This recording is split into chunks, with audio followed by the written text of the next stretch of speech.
Hey guys, today we're going to talk about mufflers because I've already ripped mine off.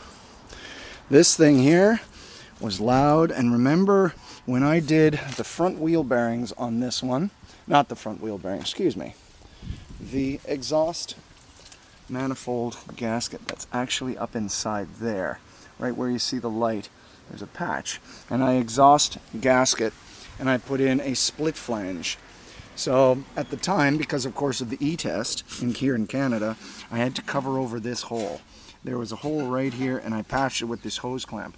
Now as you can see, it's progressed all the way down to about here, to this rust line, because there must be a wall here and there must be another wall here in the muffler. So anyways, so to get a muffler off that's very old is you take an angle grinder and you loosen it up, and you take a screwdriver and you wedge that open, and then you wiggle it out of here, because these are the rubber hangers. And the rubber hangers, you have to take a hammer and simply pound them off by actually rubbing them, and eventually they do come off. So the muffler has a tailpipe, and you can see that's been actually cut off years ago. You can see the bias on the angle there, and then a couple of screws. This had a turn down, just a turn down, because I backed into my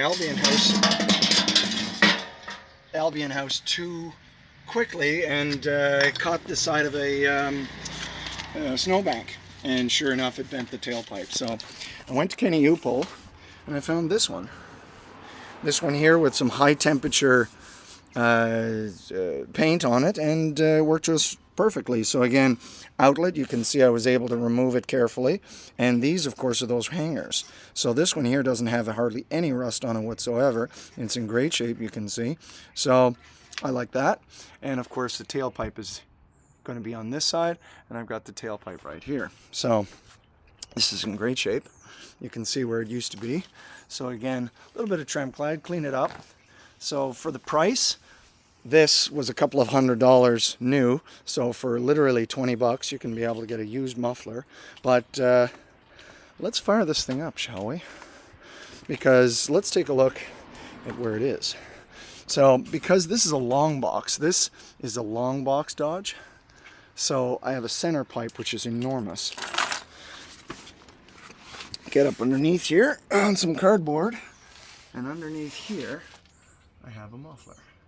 So where do I see it? Oh, I'm trying to get my ass underneath here. So there it is right there. So if I had my tripod, which I do, which I'm not ready for it yet, but the idea is that this is going to fire up. Now you're not going to see anything. It's not like you're going to be chooching out all the black smoke and everything else. No, I'm just going to fire it up.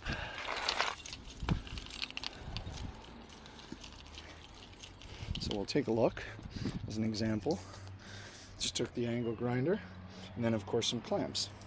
Real simple, like 2.5 inch and 3 inch on the tailpipe. So here we go. 3, 2, 1.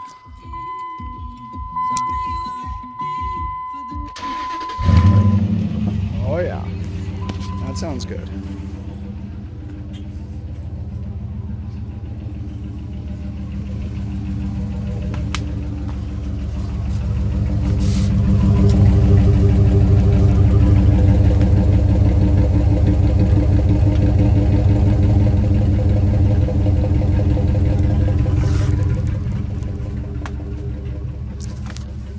Absolutely zero exhaust on a 2003 Dodge Ram.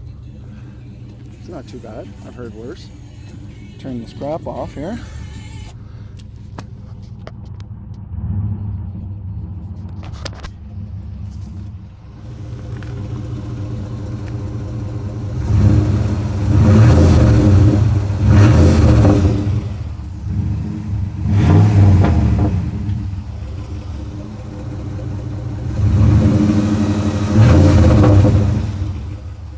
So anyways, guys, shut this off. Can't drive around like that. It's a little bit outrageous.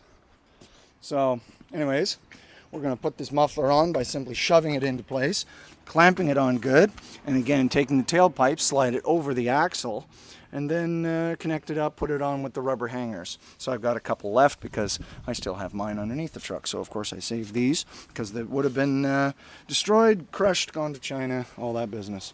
So anyways, guys, so if you like it, If you comment, I want to hear it.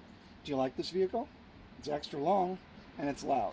But again, we like to keep things loud, but rednecks like it loud. Government wants it quiet. SAN 379. Out.